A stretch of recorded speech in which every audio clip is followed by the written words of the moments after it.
Para de hacer scroll un segundo. Necesito que escuches esto porque lo que pasó en esta boda va a sacudir algo muy profundo dentro de ti. Un multimillonario de 32 años. Una ceremonia de ensueño. Flores por todas partes. Cientos de invitados de la alta sociedad española vestidos de seda y con joyas de familia. La mujer que amaba parada frente a él con el vestido de novia más caro que hayas visto en tu vida, obra de un taller de costura madrileño. Él tomó el anillo. Sus manos ni siquiera temblaban. Estaba seguro de que había esperado 3 años por ese momento. Y entonces el silencio se rompió en pedazos. Una vocecita diminuta. Una niña de 3 años, la hija de la empleada del hogar, atravesó de golpe la música clásica, atravesó a la multitud, atravesó todo y gritó con toda la fuerza de sus pulmones: «No te cases con ella. No te cases con ella, por favor». Todo el salón se congeló. El millonario se congeló. ¿Y qué pasó después? Eso cambió todo. Quédate hasta el final, porque necesitas escuchar esta historia completa. Hola, hola, hola. Bienvenidos de nuevo. Gente guapa. Si es tu primera vez aquí, bienvenido a la familia.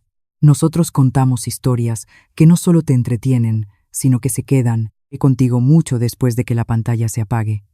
Déjame un comentario ahora mismo y cuéntame desde qué parte de España o del mundo nos estás viendo.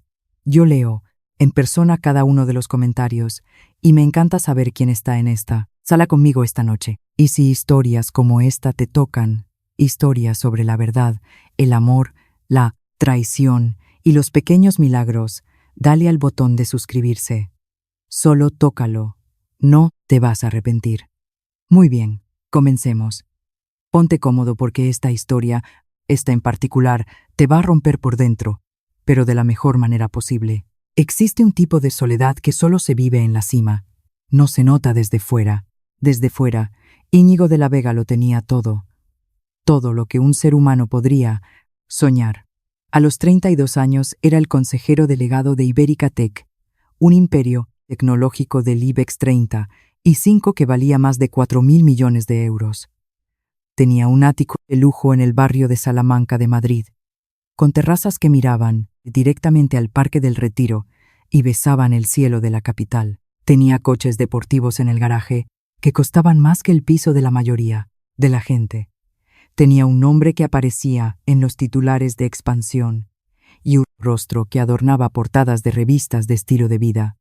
Pero cada noche, cuando las luces de la ciudad se atenuaban, cuando las reuniones terminaban y la oficina quedaba en silencio, Íñigo de la Vega se sentaba solo en su terraza con un vaso de whisky de Malta que nunca terminaba y lo sentía. Ese vacío en el pecho, ese silencio que ningún dinero podía llenar. Íñigo no, siempre había sido así. Hace mucho tiempo era solo un niño de un barrio obrero, de Vallecas, con una familia rota y un ordenador portátil de segunda mano, soñando con construir algo que valiera la pena. Su madre había limpiado escaleras y servido mesas en 3 empleos distintos, solo para pagar las facturas. Ella le enseñó una sola cosa, por encima de todas las demás. Íñigo, la verdadera riqueza de un hombre es quien le quiere cuando no tiene nada. Él nunca olvidó esas palabras. Pero en algún punto entre el primer millón y los primeros 1.000 millones de euros, había olvidado cómo dejar entrar a la gente. Sus relaciones nunca duraban. No porque las mujeres de la alta sociedad no lo quisieran. Lo deseaban desesperadamente, pero Íñigo tenía un don para ver a través de las personas. Podía leer una sala de juntas en 30 segundos. Podía detectar una mentira en un apretón de manos y demasiadas veces lo habían amado por su imperio, no por el niño de Vallecas que llevaba dentro. Hasta que llegó Victoria. Victoria Arriaga irrumpió en su vida en una gala benéfica en el Teatro Real hace 2 años. Entonces tenía 26 años. Ahora tenía 28. Y era diferente a cualquier persona que él hubiera conocido antes. Ella no lo perseguía. De hecho, cuando se conocieron, ella le dio la espalda para contestar una llamada en plena conversación y en lugar de sentirse insultado, Íñigo se rió por primera vez en meses. Fue él quien la persiguió a ella. Victoria era elegante, culta, hija de una buena familia de Neguri, de lengua afilada, pero de una manera encantadora. Venía de dinero antiguo, no multimillonaria, pero muy cómoda. Ella no necesitaba su dinero, o al menos eso parecía. Lo hacía sentirse visto. Recordaba los pequeños detalles, cómo le gustaba el café cortado, el aniversario de la muerte de su madre, el nombre del perro de su infancia. Lloraba en las películas correctas y se reía de sus chistes malísimos. Encajaba en su mundo como si siempre hubiera pertenecido a él. Después de 18 meses de noviazgo, Íñigo hincó la rodilla en un viaje sorpresa a París, sobre un puente, frente al río Sena, con un anillo de diamante de 4 quilates que le había costado 100.000 euros y 6 meses a su joyero de confianza en la calle Serrano. Diseñar. Victoria dijo que sí antes de que él pudiera terminar la frase. La boda quedó fijada para la primavera. El lugar, una finca histórica espectacular cerca de Toledo, rodeada de olivos centenarios. La lista de invitados, 300 de las personas más poderosas de España y Europa. El presupuesto ilimitado, todo era perfecto. Y eso debió haber sido la primera señal de alarma, porque en la experiencia de Íñigo, en la experiencia de la vida misma, cuando todo se ve demasiado perfecto, algo debajo de la superficie siempre se está pudriendo. Ahora había otra persona en el mundo de Íñigo que necesitas conocer. Se llamaba Rosa. Rosa Martínez era la empleada del hogar principal de Íñigo, una mujer callada y digna, de poco más de 30 años, que llevaba 4 años trabajando en su ático, manteniendo el orden en su caótica vida. Era confiable, casi invisible, como aprende a hacerlo el buen servicio doméstico, y profundamente amable. Íñigo la respetaba más que a la mayoría de los directivos en su nómina.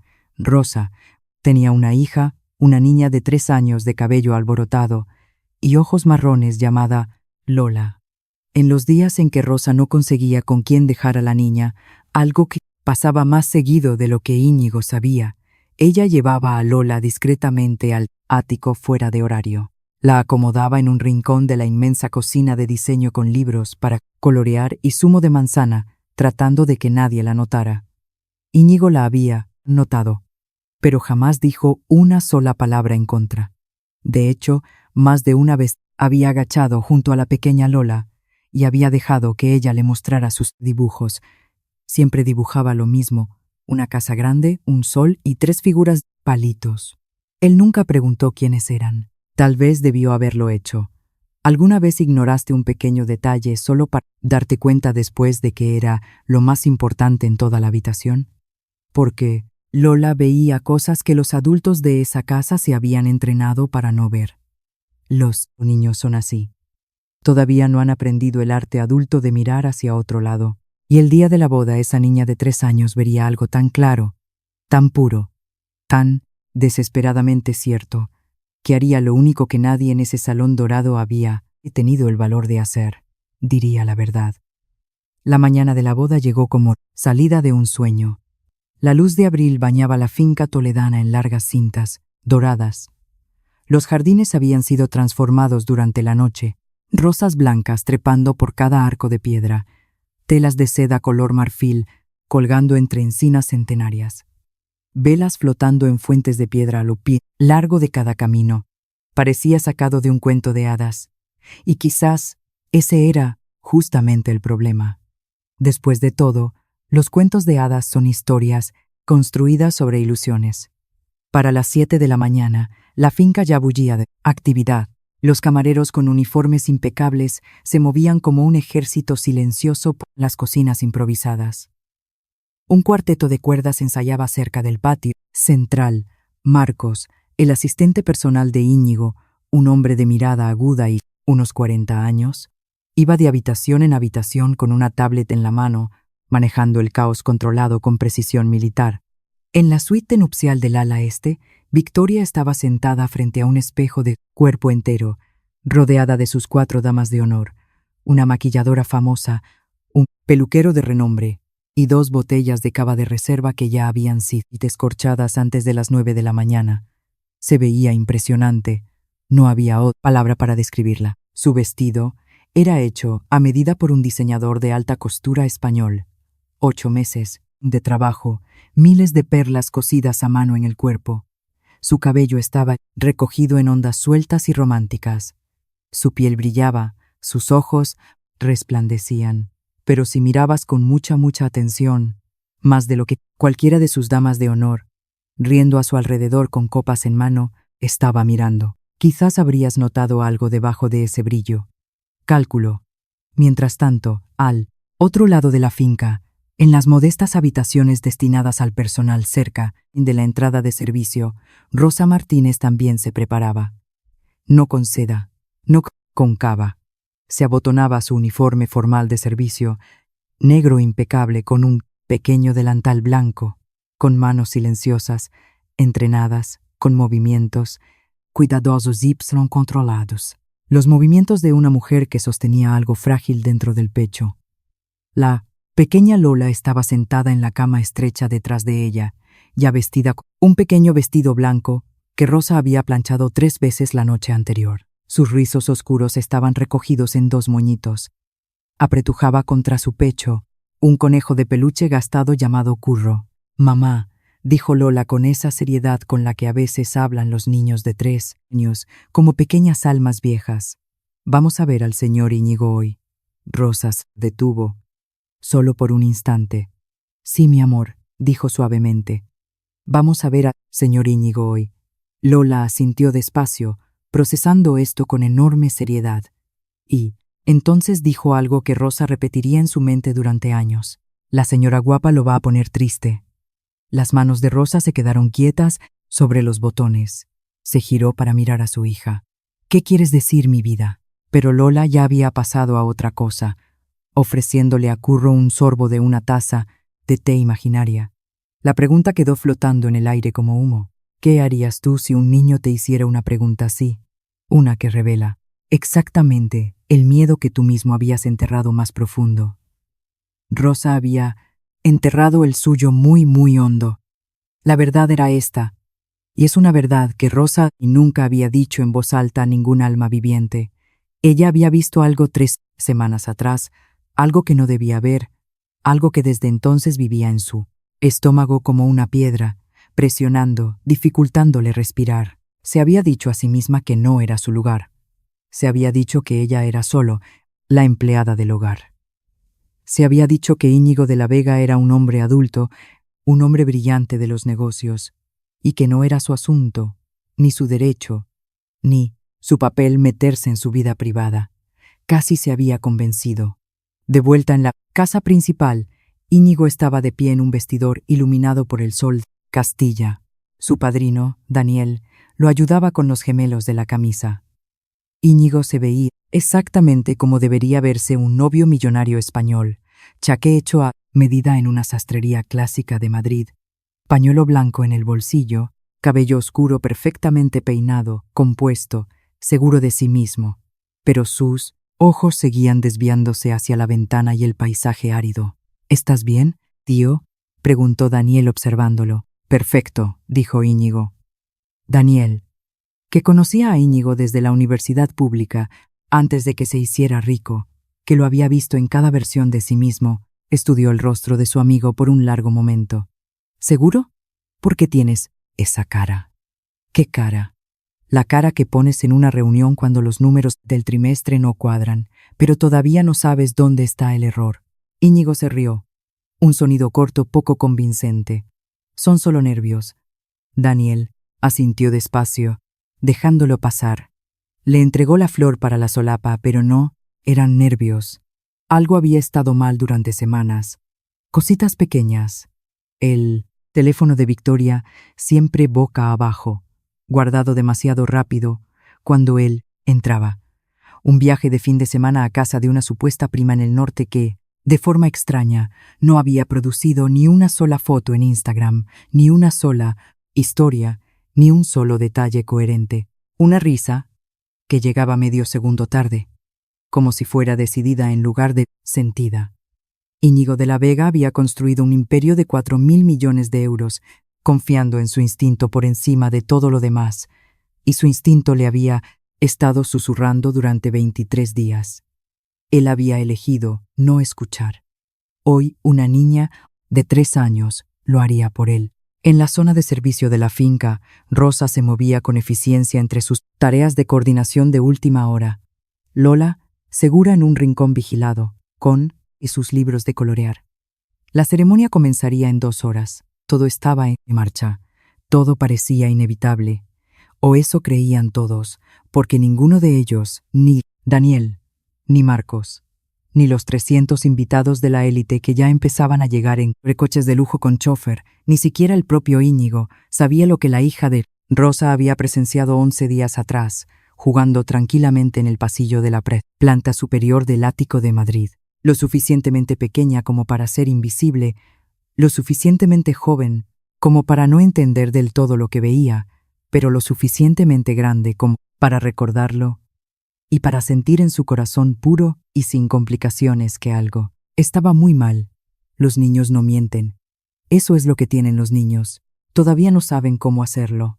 Espera, porque aquí es donde todo cambia. Regresemos 11 días atrás, a un martes por la tarde, a un pasillo en la planta alta del ático dúplex de Íñigo en Madrid. Íñigo estaba en una reunión de consejo y de administración en la sede de la empresa en Alcobendas. Una maratónica sesión de 6 horas que no terminaría hasta las 9 de la noche. El ático estaba en silencio. La mayor parte del personal tenía la tarde libre. Rosa trabajaba medio turno extra, haciendo la limpieza profunda de la zona de invitados, algo que prefería hacer sola, sin interrupciones. Había traído a Lola con ella, como a veces hacía cuando la guardería cerraba pronto. Lola, como suelen hacer las niñas de 3 años, se había alejado un poco, no mucho, solo por el largo pasillo de madera noble hacia la suite de invitados, cerca del despacho principal, una habitación que se suponía que estaría vacía esa semana. No estaba vacía. Lola escuchó voces de adultos. Se detuvo fuera de la puerta entreabierta de la manera en que lo hacen los niños, no escuchando a escondidas, solo existiendo, solo escuchando de la forma en que los animales escuchan, sin ninguna intención maliciosa.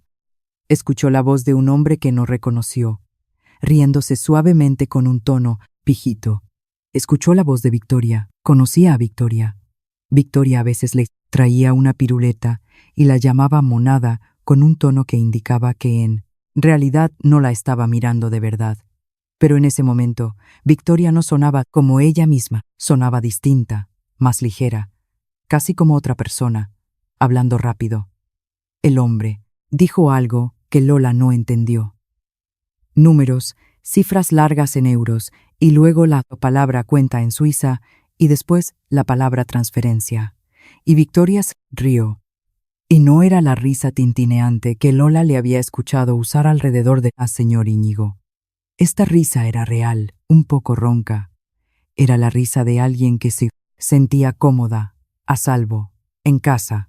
Después de la boda, dijo el hombre con acento de niño bien de barrio alto, una vez que sea legalmente vinculante, el acuerdo prenupcial tiene la cláusula de separación de bienes con compensación.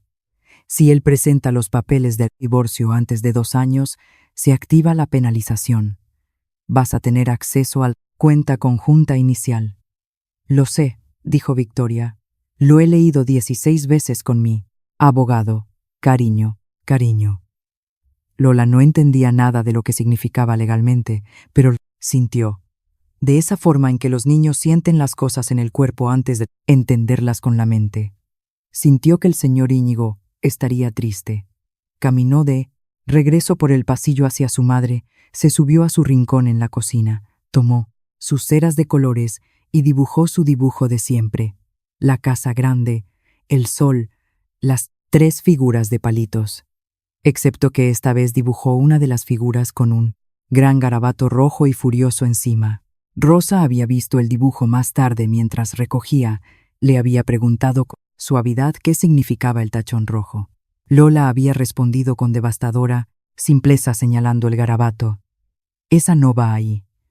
Rosa había mirado el dibujo durante largo rato y entonces, que Dios la ayudara, se había permitido descartarlo. Porque, ¿qué se suponía que debía hacer? Ir hasta Íñigo de la Vega, uno de los hombres más poderosos de España, y decirle: «Señor, mi hija». De 3 años dibujó algo que creo que significa que su prometida de la alta sociedad está tramando algo financiero en su contra. Se había dicho a sí misma que no era nada. Se había dicho: los niños imaginan cosas.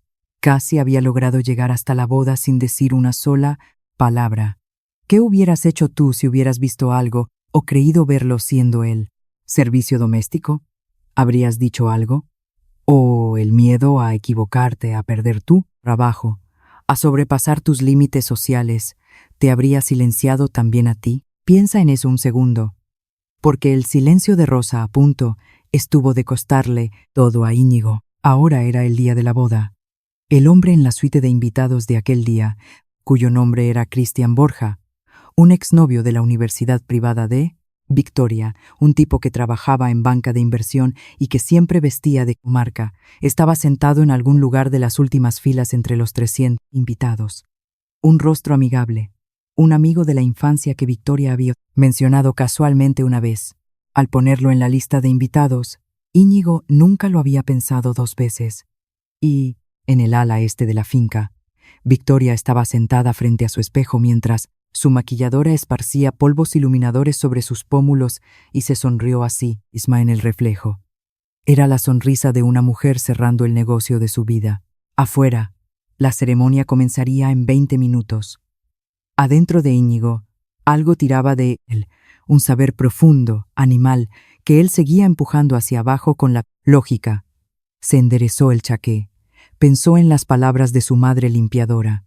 La verdadera riqueza de un hombre es quien le quiere cuando no tiene nada. Exhaló. Caminó hacia el patio central, donde tendría lugar la ceremonia religiosa al aire libre, y en el rincón de servicio, la pequeña Lola de repente soltó sus ceras. Levantó la mirada como si hubiera escuchado una llamada que nadie más podía oír. Tomó a Curro, el conejo de peluche, y salió caminando de la zona de seguridad. Nadie detiene la boda de un millonario en España. Eso simplemente no es algo que suceda. No cuando el evento ha tomado 14 meses de planificación y ha salido en las revistas del corazón antes incluso de celebrarse. No cuando 300 invitados de la aristocracia y la empresa están sentados en sillas doradas bajo un arco de miles de rosas blancas importadas. No cuando un cuarteto de cuerda toca una pieza clásica española con una precisión que rompe el corazón. No cuando el novio camina hacia el altar improvisado con la certeza tranquila de un hombre que finalmente ha decidido confiar. Nadie lo detiene, excepto, al parecer, una niña de 3 años con un vestidito blanco cargando un conejo de peluche. La ceremonia había comenzado. Victoria había aparecido al final del camino de piedra del brazo de su padre, empresario vasco de porte serio, y la multitud había soltado ese sonido colectivo, ese suave y reverente suspiro que sucede cuando algo hermoso entra a una habitación. Íñigo la había visto y sintió algo complicado moverse dentro de su pecho. Ella era hermosa, innegable, dolorosamente hermosa. Una imagen de perfección ibérica, y él quería con toda su alma sentir solo alegría en ese momento. Estaba casi ahí. El sacerdote amigo de la familia comenzó. Palabras sobre el amor, el compromiso sagrado, el entrelazar de 2 vidas ante Dios y los hombres. Los invitados seguían atentos, emocionados. Varias señoras con pamelas ya secaban las lágrimas discretamente con pañuelos de hilo. Los anillos fueron llevados al frente en un pequeño cojín de terciopelo bordado por un paje. Íñigo tomó el anillo, miró a Victoria a los ojos. Ella le sonrió. Esa sonrisa precisa y perfecta de portada de revista. Y la música apenas se había apagado en un suave murmullo cuando «No te cases con ella». La voz fue tan inesperada, tan cruda, tan sorprendentemente clara en medio del repentino silencio sepulcral que varios invitados se sobresaltaron físicamente en sus asientos, dejando caer sus abanicos. Todos se voltearon hacia el borde del pasillo de piedra, habiéndose escabullido de la zona de servicio, cruzando Irunseto y atravesando a la multitud con la determinación imparable que solo poseen los niños pequeños y las personas en verdadera angustia. Estaba Lola, 3 años, rizos alborotados, el vestidito blanco con una mancha de tierra en la rodilla de haberse caído por el camino. Curro el conejo apretado contra su pecho, sus ojos fijos en Íñigo. «No te cases con ella, señor Íñigo», dijo otra, ves con la voz temblando ahora por la enorme emoción del momento, y con ese acento madrileño tan marcado en los niños, porque podía sentir lo incorrecto de lo que estaba haciendo, el peso de todos esos ojos de gente importante, el miedo, pero se mantuvo firme como un pequeño soldado. «Por favor, no lo hagas». El silencio fue total, un silencio espeso bajo el sol de Toledo. Rosa apareció, segundo después en el lateral, el rostro sin una gota de color, pálida como la cera, moviéndose hacia su hija con un horror desgarrado, sabiendo que esto podría ser el fin de su carrera. «Lola, Lola, ven aquí inmediatamente». Pero Lola esquivó a su madre con suavidad, con insistencia, y mantuvo los ojos grandes y marrones puestos en Íñigo. Y este es el momento que quienes estuvieron ahí, la flor innata de la sociedad, describirían años después en cócteles con ese tono callado y asombrado. Porque Íñigo de la Vega apartó a la niña con la mano con impaciencia. No se rió nerviosamente para quitarle importancia ante sus socios, ni buscó con la mirada a su padrino para que solucionara el problema, ni dejó que el sacerdote suavizara la situación con una broma piadosa. Se agachó ahí mismo, en cuclillas frente al altar de piedra, con su chaqueta impecable, arrugándose un poco, frente a 300 personas, con el anillo de 100.000 euros todavía en la mano.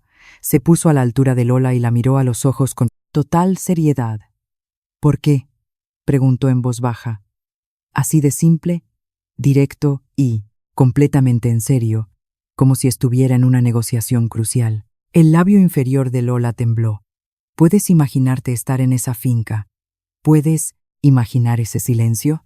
Ella lo miró durante un largo momento y entonces dijo con su vocecita pura, porque el hombre estaba ahí, el otro hombre, el que huele a colonia fuerte, y ella dijo, imitando el tono de Victoria, «Cariño, ¿y tú vas a llorar?» La palabra cariño, dicha con esa entonación tan particular, que no era la que usaba con Íñigo, cayó como una piedra en agua quieta. Íñigo no se movió. Victoria soltó un sonido agudo, involuntario, rápidamente controlado con una mano en la garganta. Y en la última fila, un hombre llamado Cristian Borja se quedó completamente, absolutamente inmóvil, queriendo que la tierra se tragara. El minuto más largo en la vida de Íñigo de la Vega fue el que siguió. Se quedó agachado a la altura de Lola durante lo que se sintió como una eternidad, mientras 300 personas contenían la respiración a su alrededor, y el cuarteto de cuerdas se quedaba congelado con los arcos sobre los instrumentos, y las rosas blancas se mecían suavemente con la brisa de la tarde, indiferentes y hermosas. Entonces se puso de pie lentamente. Se giró hacia Victoria y la miró de la manera en que miraba los balances financieros que ocultaban fraudes, preciso, sin pestañear, sin ira todavía, solo esa terrible atención fría de mirada clara. Victoria sostuvo su mirada, intentando mantener la fachada de aristócrata ofendida, y por primera vez en 2 años su compostura se quebró apenas un poco, como porcelana de sargadelos costosa mostrando sus fisuras. «Íñigo», dijo ella con la voz baja controlada, buscando calidez, pero cayendo en algo más frío y cortante, «tiene 3 años. Es la hija de la servicio. Ella no sabe lo que dice». «Cristian Borja», dijo Íñigo sin alzar la voz, ignorando su comentario clasista. No era una pregunta, era una afirmación. El nombre cayó el patio como un fósforo sobre gasolina. Él observó el rostro de Victoria. No necesitaba ver a Cristian ponerse de pie torpemente en la última fila, intentando escabullirse, aunque lo hizo un segundo después con un movimiento delatador, el movimiento de un hombre cuyo nombre acaba de ser pronunciado por alguien con el poder de destruirlo financieramente en esta ciudad. Los ojos de Íñigo nunca se apartaron de Victoria.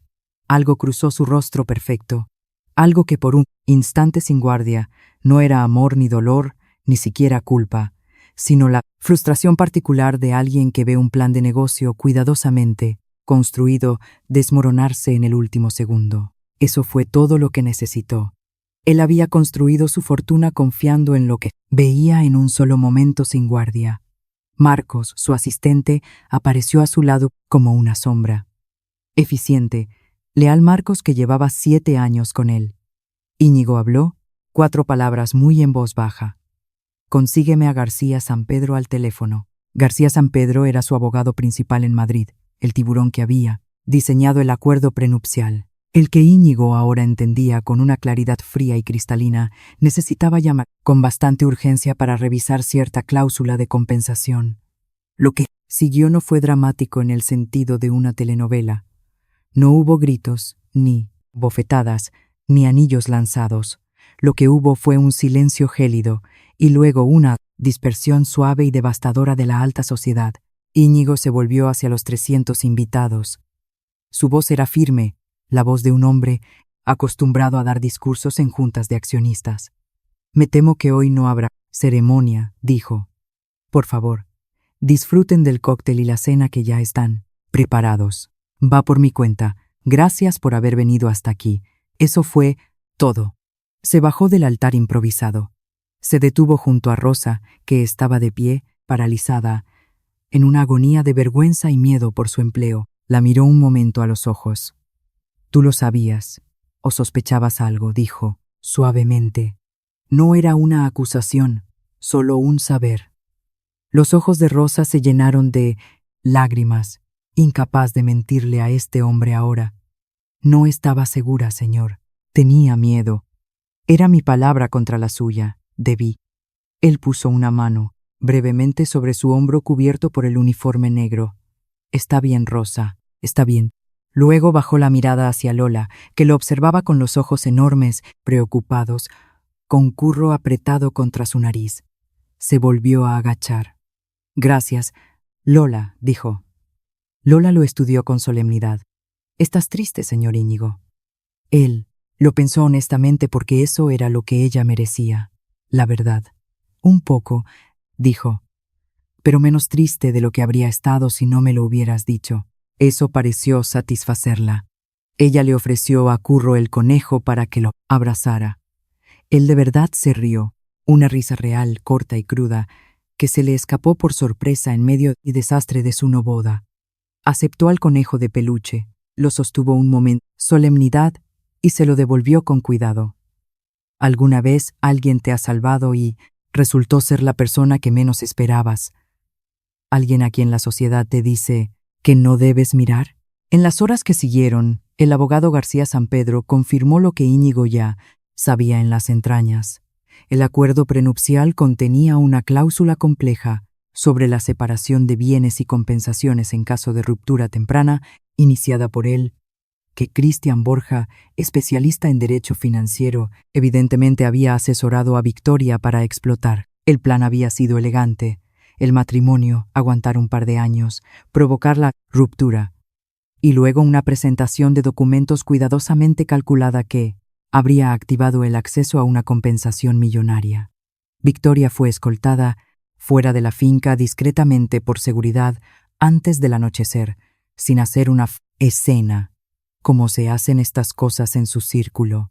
Cristian Borja recibió una llamada de un socio senior de su firma de inversión esa misma noche, sugiriéndole que quizás debería buscar oportunidades laborales en otro país.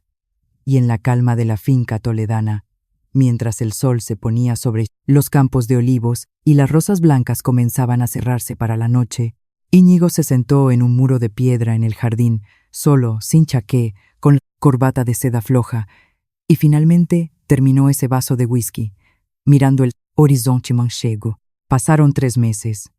La vida en Madrid, como siempre hace, continuó.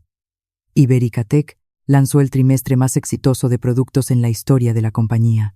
Íñigo se sumergió en el trabajo, algo familiar, limpio y confiable, de una manera en que las personas que él había confiado a veces no lo eran. Pero algo era diferente en el ático. Estaba más callado que antes, sí, pero era un silencio distinto, no el vacío de la terraza a medianoche.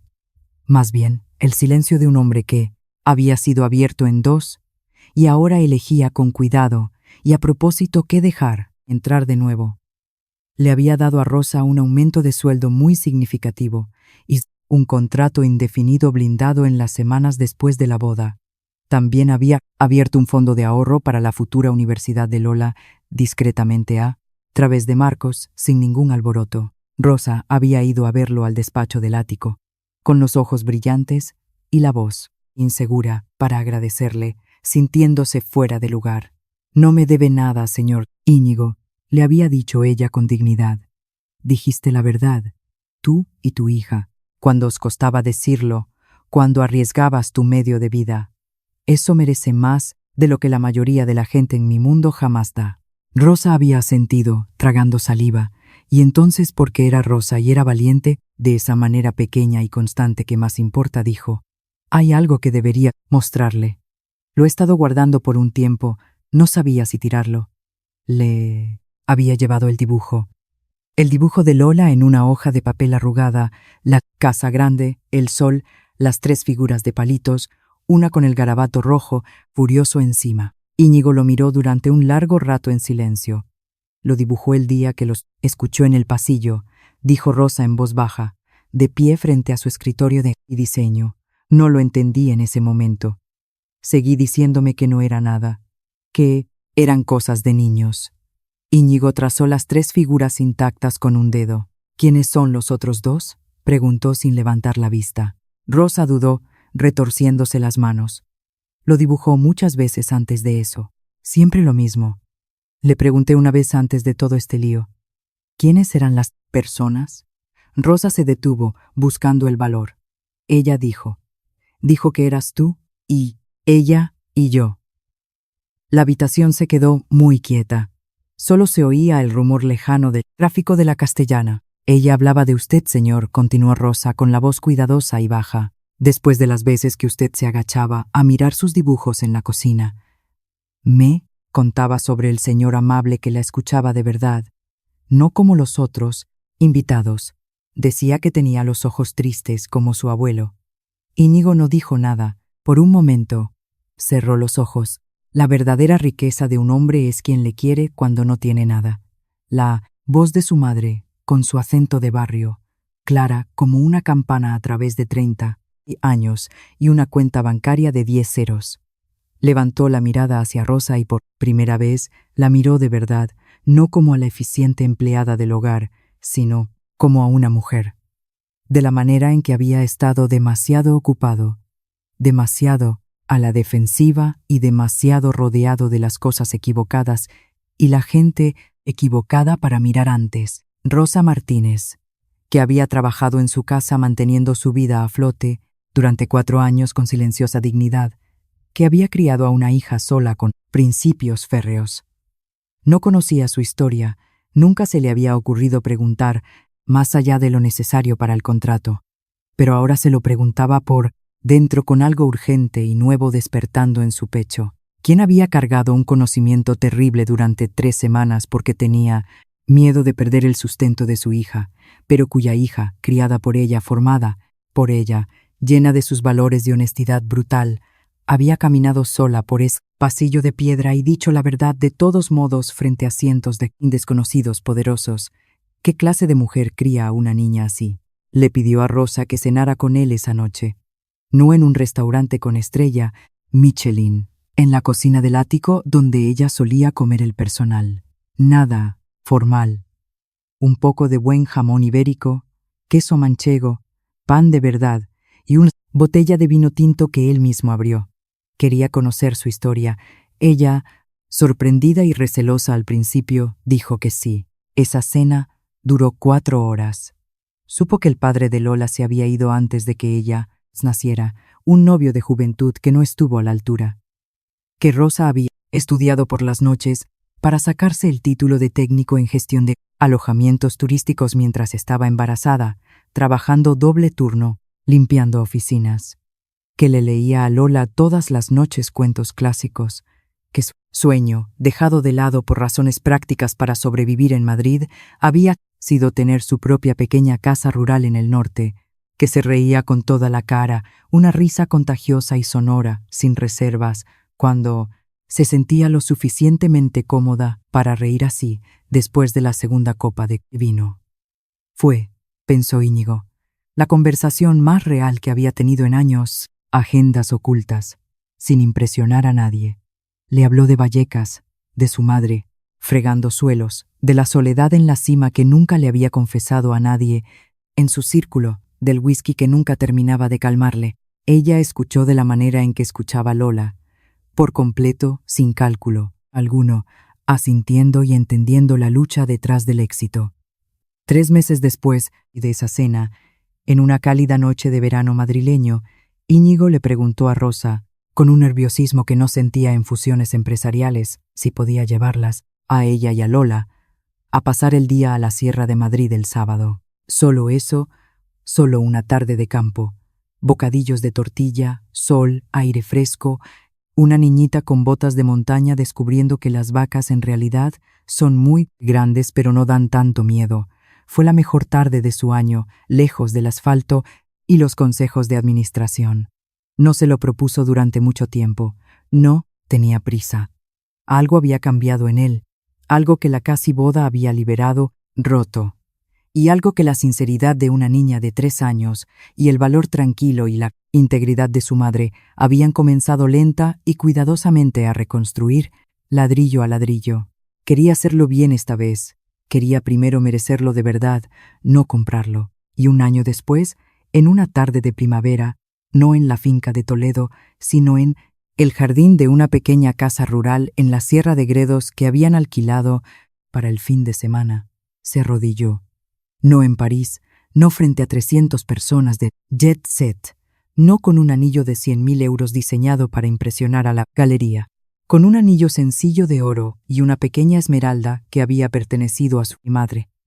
En el jardín, con Lola sentada en la hierba junto a ellos, con sus botas puestas, dándole migas de pan a unas gallinas muy pacientes. Rosa se llevó las manos a la boca, los ojos llenos de lágrimas de verdad. Lola levantó la mirada de las gallinas, miró a Íñigo arrodillado, miró a su mamá llorando y sonriendo, luego volvió a mirar a sus gallinas con el aire de alguien que sabía que esto iba a pasar desde hacía bastante tiempo y que ya era hora. Vale, dijo con serenidad de niña de 4 años. Ahora sí que se puede quedar en nuestro dibujo para siempre. Y el garabato rojo ya no está. Y ahí está. Ese fue el giro final. La verdad que Íñigo tardó en ver. El dibujo de las 3 figuras nunca fue sobre la boda con Victoria. Nunca fue sobre ella. En absoluto. Lola había dibujado lo que ella esperaba, lo que su intuición infantil había detectado, lo que había sentido en el saber puro y sin filtro de una niña cada vez que el hombre de los ojos tristes, el jefe, se agachaba a mirar sus dibujos en la cocina y las trataba como personas. Había dibujado a su familia deseada antes que existiera y había luchado por ella con la única arma que tiene una niña de 3 años frente a un mundo de adultos complicados y mentirosos. La verdad, esto es lo que quiero que te lleves esta noche, familia. Pasamos gran parte de nuestras vidas construyendo muros, especialmente cuando nos va bien o cuando nos han hecho daño. Muros inteligentes, muros razonables, muros de estatus social y saber cuál es nuestro lugar. Nos silenciamos a nosotros mismos por miedo, ignoramos las voces pequeñas de nuestra intuición, nos convencemos de que lo que vemos no es realmente lo que vemos, porque hablar es demasiado costoso, demasiado arriesgado, demasiado fuera de las líneas que la sociedad ha trazado alrededor de nuestras vidas. Y entonces una niña de 3 años, hija de la empleada del hogar, camina por un pasillo de piedra, en una boda de postín con un conejo de peluche, y lo cambia, todo con una frase honesta. Las verdades más grandes de tu vida quizás no vengan de los consultores más caros o de las personas más inteligentes y tituladas de la habitación. Tal vez vengan de las más desprevenidas, de las invisibles, de las que todavía no han aprendido a mirar hacia otro lado para quedar bien, de las que te aman, te aprecian sin saber por qué, sin esperar nada a cambio, solo porque su corazón se los dijo. Y esto también, y es importante, El amor que te salva rara vez llega anunciado con fuegos artificiales. No siempre llega de la forma glamurosa que planeaste o esperaste o creíste y merecer por tu estatus. A veces llega en silencio, con un uniforme de trabajo. A veces ha estado ahí durante 4 años en tu propia casa, haciendo que tu vida funcione, cuidando tus espacios. Y solo necesitabas perder todo lo falso, todo, el brillo innecesario, para poder ver lo que era real y auténtico. Aquí está la pregunta que quiero dejarte esta noche. ¿Hay alguien en tu vida, ahora mismo, alguien constante, callado, quizás alguien a quien la sociedad te dice que pases por alto, que tu corazón ya sabe que es importante, pero que tu miedo o tus prejuicios te dicen que ignores? No lo ignores. No seas de los que necesitan que una niña detenga una boda de 4.000 millones para darse cuenta de quién vale la pena de verdad. Si esta historia te conmovió, si tocó algo real dentro de ti sobre las segundas oportunidades y ver más allá de las apariencias, dale me gusta ahora mismo al video. Toma un segundo. Y para nosotros significa todo, para seguir trayendo este contenido. Déjame un comentario aquí abajo y cuéntame qué momento de esta historia te golpeó más fuerte. ¿Fue Lola en el altar con su valentía? ¿El secreto del dibujo? ¿La cena en la cocina? Dímelo. Los leo todos, cada uno, me encanta leeros. Y si todavía no estás suscrito, por favor, dale a ese botón rojo y a la campanita ahora mismo. Contamos historias como esta cada semana, historias sobre el amor de verdad o coraje, la verdad que duele pero cura, y los milagros inesperados escondidos, vidas comunes aquí en España y en todas partes. No te querrás perder lo que viene. Comparte esto con alguien que necesite escucharlo hoy, quizás alguien que necesite abrir los ojos. Nunca sabes la vida de quién puede cambiar una buena historia. Gracias por ver, gracias por sentir con nosotros, gracias por estar aquí, familia. Hasta la próxima. Cuidaos mucho unos a otros. Un abrazo enorme.